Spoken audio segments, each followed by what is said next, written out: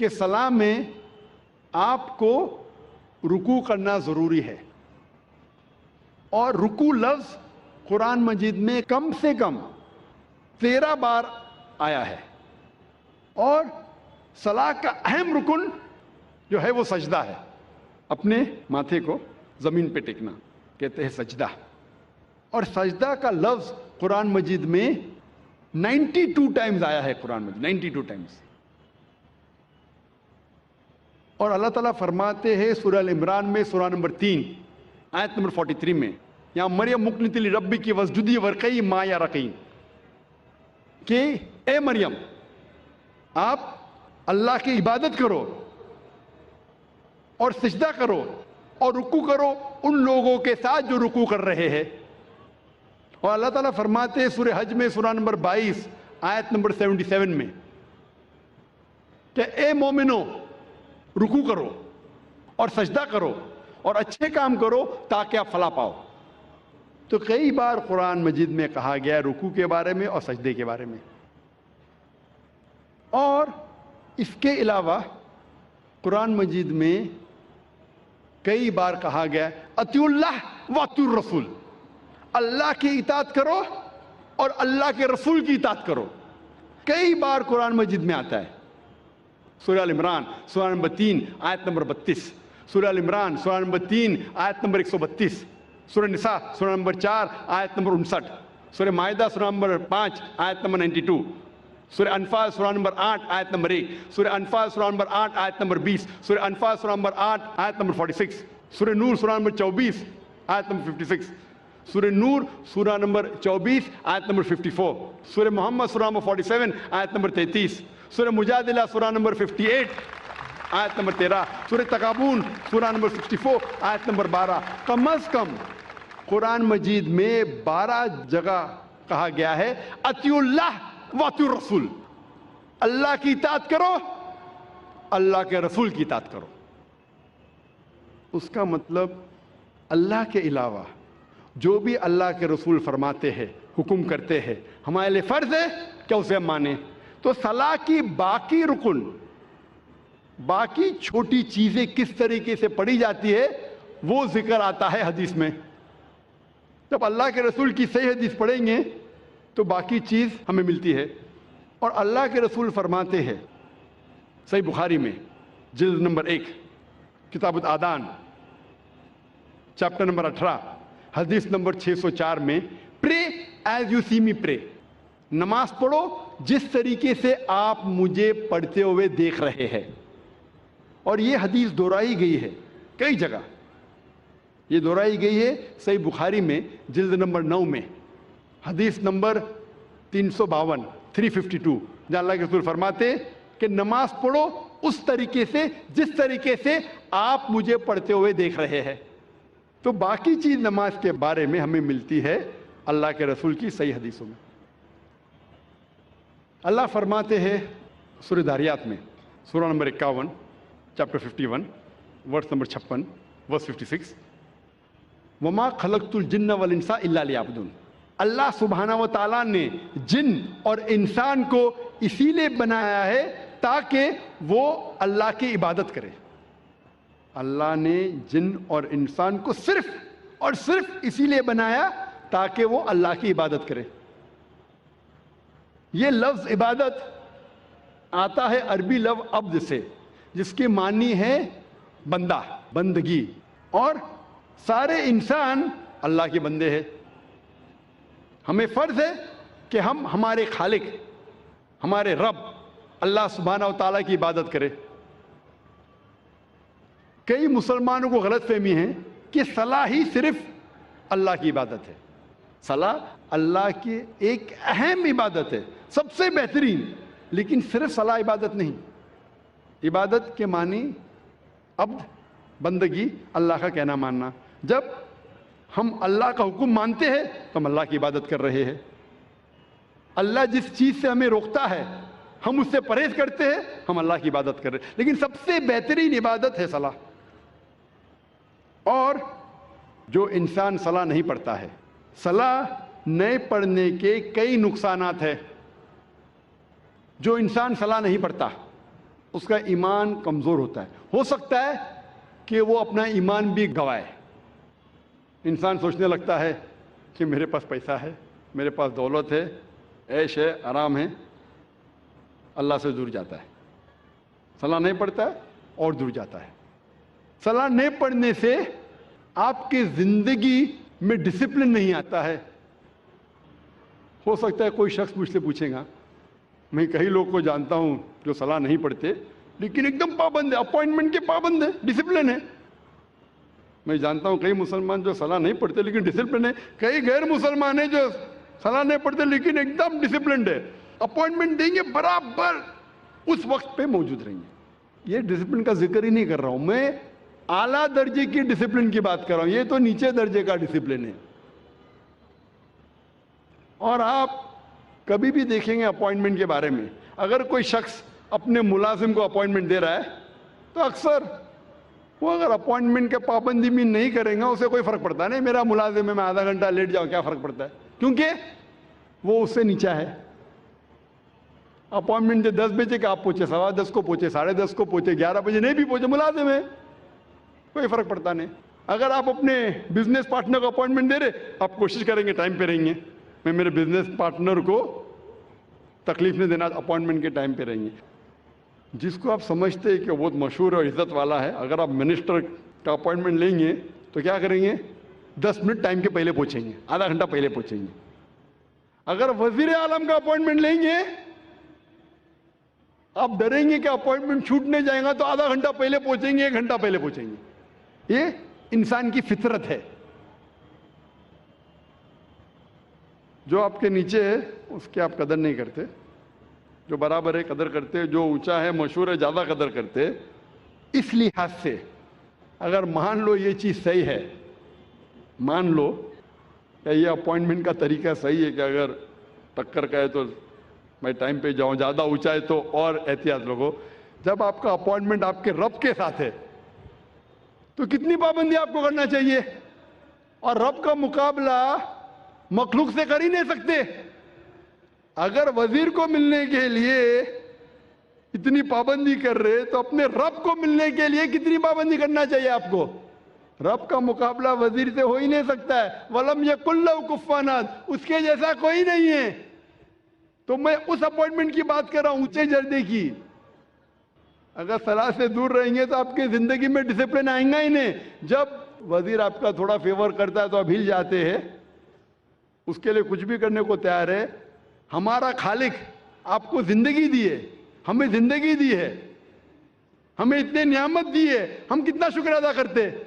اور جو سب سے بہترین نعمت ہے وہ تو ہم کبھی سوچتے بھی نہیں. میں آپ سے پوچھنا چاہتا ہوں کہ سب سے بہترین نعمت کیا ہے جو ضروری ہے آپ کے لیے جینے کے لیے, کیا ہے؟ کیا ہے؟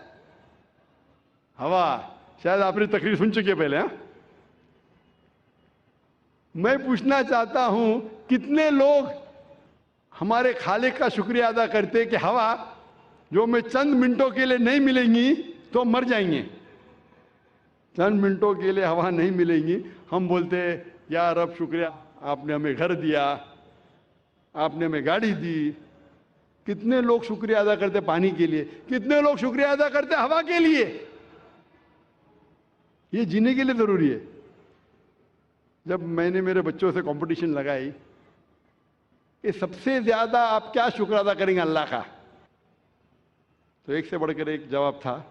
میری چھوٹی بیٹی رشدہ نے کہا سب سے بہترین میں شکریہ ادا کروں گی اللہ نے ہمیں ایمان دیا.